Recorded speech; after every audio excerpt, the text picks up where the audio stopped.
ang kalansing ng bakal sa rails ng tranvia, ang indayog ng mga kalesa sa batong adobe. Hindi lang ito ingay ng isang lungsod. Ito ang tibok ng puso ng Maynila, taong 1,900. Noong ito pa ang itinuturing na perlas ng silanganan.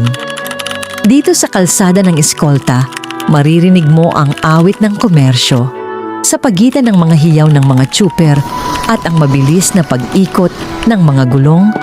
Nararamdaman ang pintig ng isang bansang mabilis na nagbabago.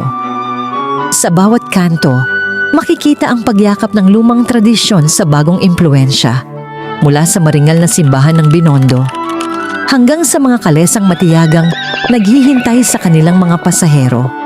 Ang bawat gusali, bawat bintanang kapis ay may kwentong itinatago tungkol sa yaman at dangal ng ating lahi.